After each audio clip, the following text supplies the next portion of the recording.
Hi, everybody, and welcome to the second of an ongoing series of video projects we're doing with the Marin Symphony in this unusual time that we're all experiencing. I'm delighted to welcome today a very special guest, somebody that doesn't really need a whole lot of introduction to the Marin Symphony, since he's played with us a number of times over the years. But nonetheless, I'm so happy to welcome my good friend and colleague, Vadim Gluzman. Vadim, as I mentioned, has played with us on a number of occasions over the years. He is one of the world's most sought-after violinists, appearing regularly with such orchestras as the Berlin Philharmonic, San Francisco Symphony, Chicago Symphony, and indeed the Marin Symphony. And he's very kindly agreed to take a few minutes out of his schedule to visit with us from his apartment in Chicago. And it's my great pleasure to welcome my good friend Vadim. How are you? It's great to see you, and it's interesting how these words today mean so much more to us than maybe even a couple of months ago. So I'm wondering, how are things with you, and what is there such a thing as a regular day for you, and if so, what does that consist of now? Well, it is a little bit of a Groundhog Day for me for the last few weeks. And as strange as it is, of course, there are some very pleasant moments.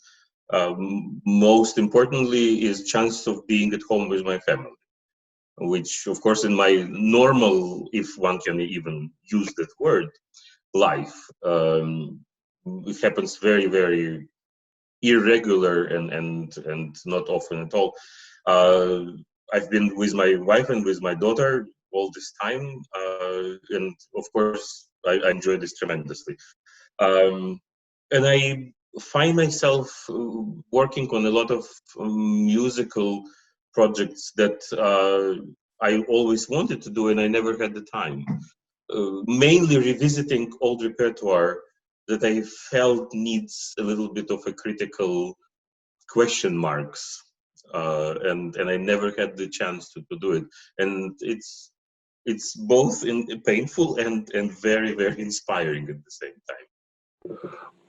What kind of repertoire have you been looking at, and how have you found that the current circumstances have, if they have at all, influenced the way that you're revisiting it?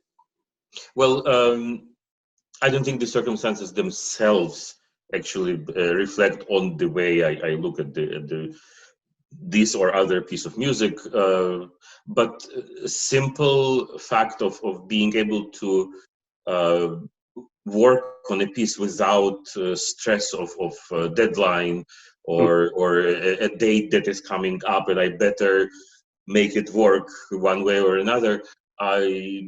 It invites a very different kind of approach.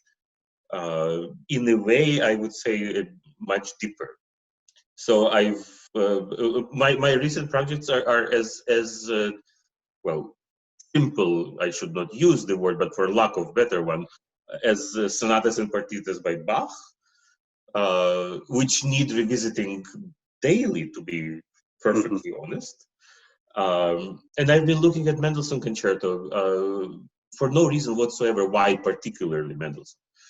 But it is such a perfect piece of music. One of those where you can't take away or add another note.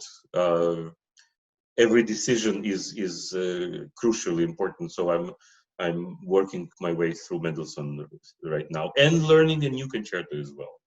Now, your wife, Angela Yoffe, is a wonderful pianist and a frequent collaborator of yours. Are you figuring out your various practice zones? Is there any give and take that has to be there? Are you able to do that simultaneously in different parts of your house? Well, we try not to practice simultaneously for a very simple reason. Even if either of us doesn't want to listen to the other one. We still do it, and I have a habit of inviting myself and offering not exactly always welcomed advice. How long has that habit been going on? We've been married for 25 years, believe it or not, this January. And as long as I remember ourselves married, I've been very generous with my advice. Now, is that reciprocated? Is she equally generous with her editorial comments? Very much so, yes. Oh, good. So this is like an entente, you know, this is a pact of sorts that obviously works for you. No, it does not.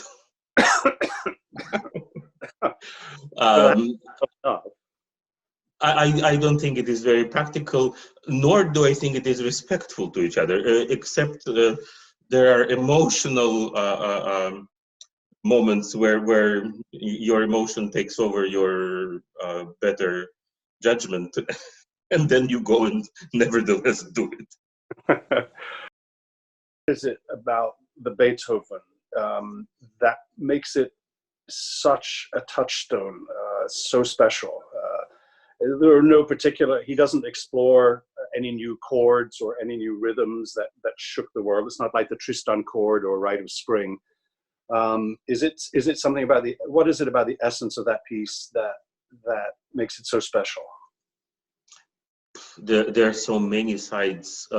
I think for me, and for me today, I'm sure my opinions will change with time. But today, what attracts me the most, what makes it ever so incredible, is the extraordinary perfection of structure.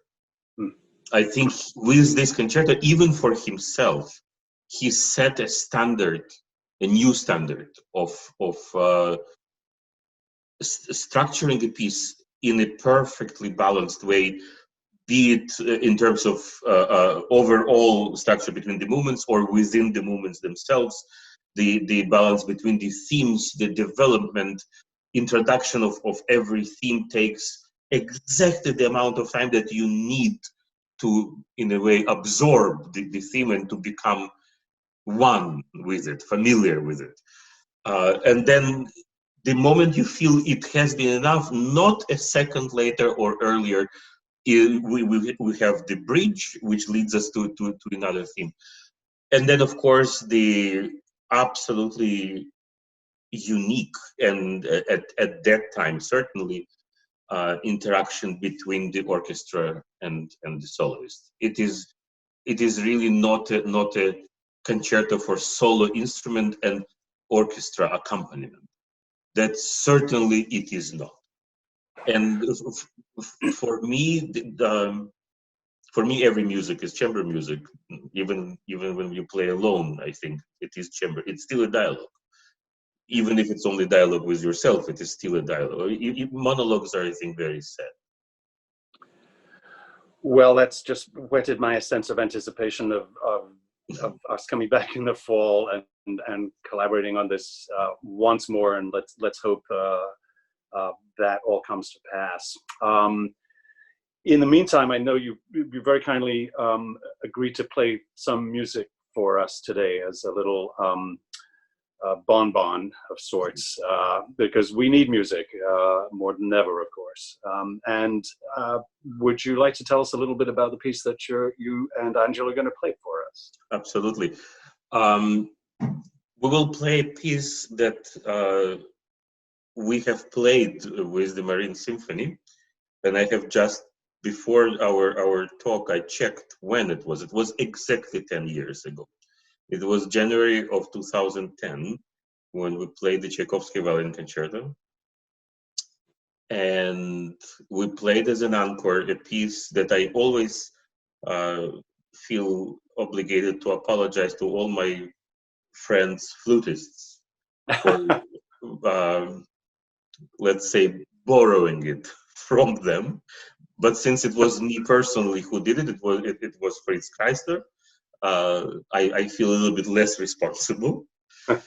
This is a wonderful flute solo from Gluck's Orpheus and Eurydice, and it's what Gluck called the Dance of Blessed Spirits, and Kreisler named it Gluck's Melody. So in an homage to our very long friendship, and in very eager anticipation of future projects together. This will be Gluck Chrysler melody.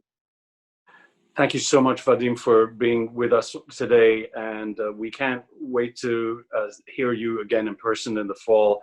But in the meantime, thank you very much so much for sharing this beautiful piece, Dance of the Blessed Spirits by Gluck.